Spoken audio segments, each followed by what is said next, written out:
Hi friend, welcome Komal Singh drawing. तो आज हम यहाँ पर ये जया किशोरी का ड्राइंग करेंगे, और जो कि ड्राइंग ही करना है, इसमें डिटेल में नहीं जाना है बिल्कुल भी।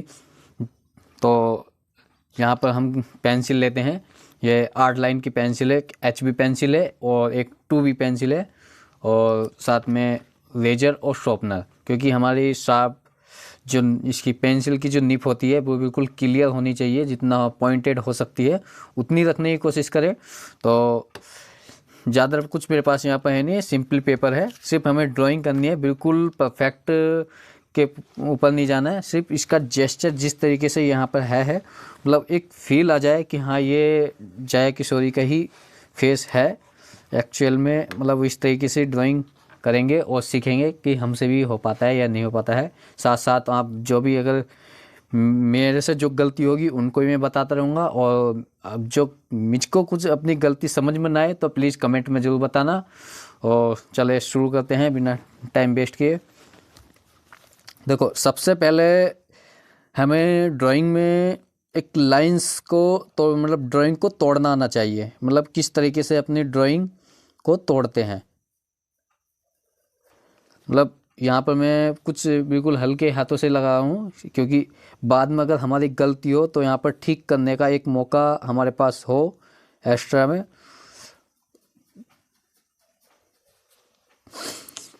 ड्राइंग का तोड़ने का मतलब ये होता है, जैसे कि कोई नक्शा है, घर का नक्शा है, वो लिसा पुता है, और उसको अगर हम देख के उसकी सुंदरता देखें और सुंदरता को देखने के बाद ऐसे ही एकदम बनाने की कोशिश करें तो वो हमसे नहीं बन पाएगा। क्योंकि उसके बनाने से पहले, उसकी सुंदरता से पहले जो उसका स्ट्रक्चर होता है, उस स्ट्रक्चर में जो जो फंडामेंटल का प्रयोग किया जाता है कि ये किसी कोई सी चीज़ को हमें गोलाई करनी है तो उसे गोलाई करने के लिए हमें क्या जुगाड़ लगाएं।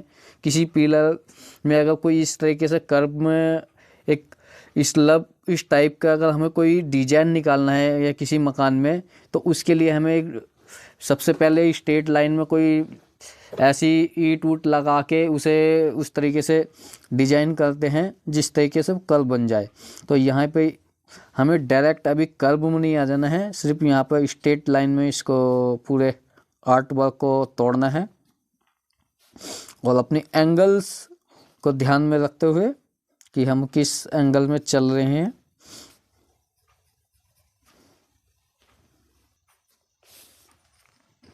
जो भी अगर मुझको मिस्टेक्स दिखाई दे रही है ना, उसको यहाँ पर हम मतलब एकदम रैपिड स्केच भी नहीं कर रहे हैं, सिर्फ इस तरीके से कर रहे हैं। बिल्कुल लॉन्ग आवर स्टडी भी नहीं होती है ये। लॉन्ग आवर स्टडी में काफ़ी ज़्यादा बिल्कुल ही बारीकी से यहाँ पर हमारा सिर्फ ड्राइंग को एक्सरसाइज करना और उसको ऑब्जर्व करते रहना, और अपने पेपर पेन के पेंसिल के साथ अपना आपको एक जितना हो सकता है इस पेपर पेंसिल के साथ बिताने की कोशिश करें, तो एक अपना एक कनेक्शन बनता रहेगा। पेपर पेंसिल के साथ कनेक्शन बनाने का जो एक निरंतर करने से जो अभ्यास होगा, कनेक्शन बनेगा, उससे हमारी ड्राइंग काफ़ी ज़्यादा इम्प्रूव होएगी। और जिस चीज़ की हम अपेक्षा कर सकते हैं वो हमारी अपेक्षा सिर्फ काम करने से ही होएगी, ना कि बल्कि सोचने से। सिर्फ काम भी जो भी काम किया जाए वो एक गाइडलाइंस और सही डायरेक्शन के अनुसार ही किया जाए।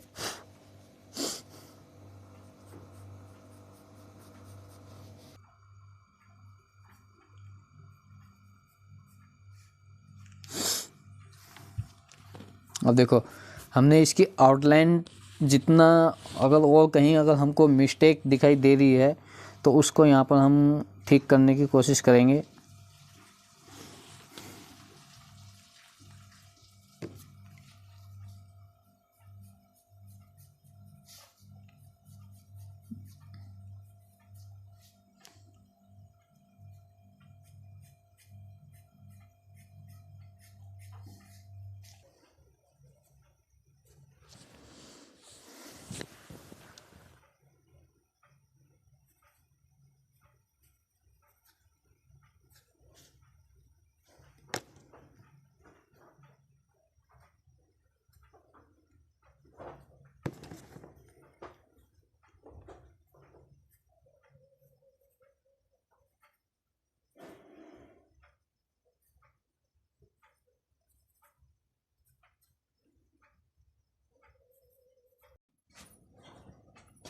तो अब हम यहाँ पर आई इसकी ड्रॉ कर रहे हैं। आई में सबसे ज़्यादा ये देखना पड़ता है कि आई का जो एक नेचर है वो किस तरह का नेचर है।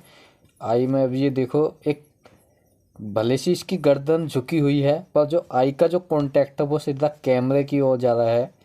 कि अगर हम इधर की साइड से अगर घूम के देखें तो भी हमें ऐसा लगेगा जैसे कि हमें ही देख रहा है कोई, मतलब जो कैमरे के साइड में जितनी भी आई का कांटेक्ट होता है वो उनको उसको जिधर से भी हम देखते हैं वो ऐसा ही लगता है जैसे हम ही को देख रहा है। तो ये दूर से आपको हमको ऐसा फील हो रहा है जैसे ये मतलब हमारी ओर ही, जैसे आप मोबाइल में भी दिख रहा होगा कि ये सिर्फ हमारी ओर ही दिख रहा है। तो ये सिर्फ कैमरे के तरफ के एक्सपीरियंस है।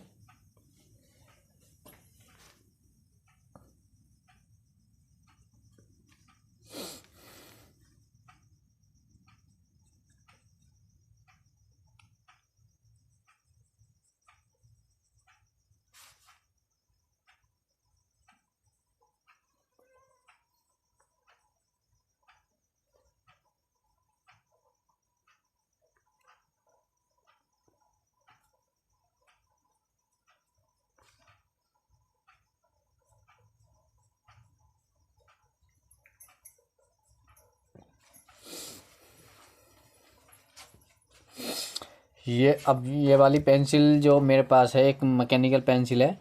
तो इसका प्रयोग यहाँ पर कर रहा हूँ। थोड़ा ये साफ करने के टाइम को थोड़ा कम करती है, तो इसी टाइम में हम यहाँ पर कुछ क्रिएट मतलब जितना हो सकता है वो सब कर लेंगे। तो ये इसमें जो पेंसिल की ग्रेड इसकी अलग अलग आती हैं, जैसे मतलब पेंसिल के निब के अनुसार डार्क लाइट अलग अलग कैटेगरी की आती है ये। तो इसमें तो कोई ज़्यादा इशू नहीं है। देखो ये पर ये डार्क हो गया है, इनको हल्का सा लाइट।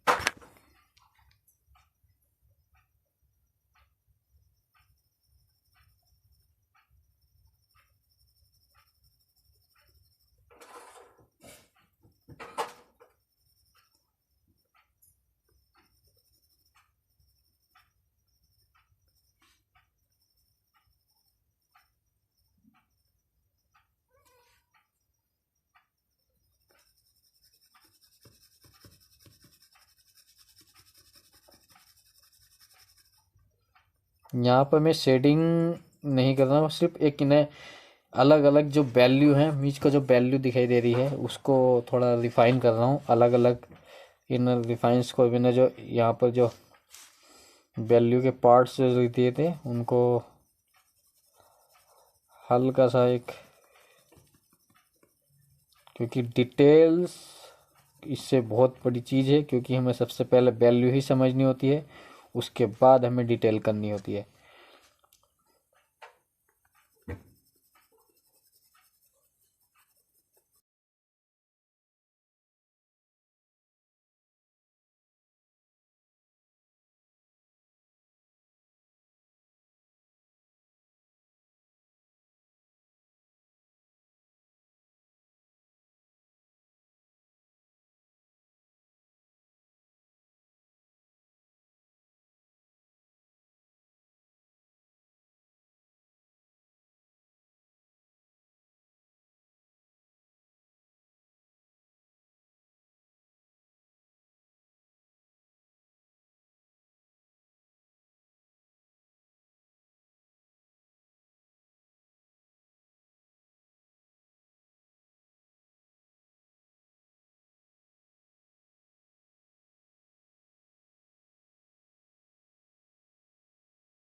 देखो कुछ इस तरीके से मेरा यहाँ पर आर्ट वर्क हुआ है, यहाँ पे मैंने ड्राइंग की है।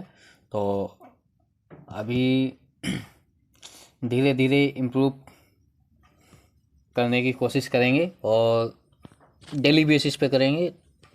तो आज का टॉपिक इतना ही। Thank you so much.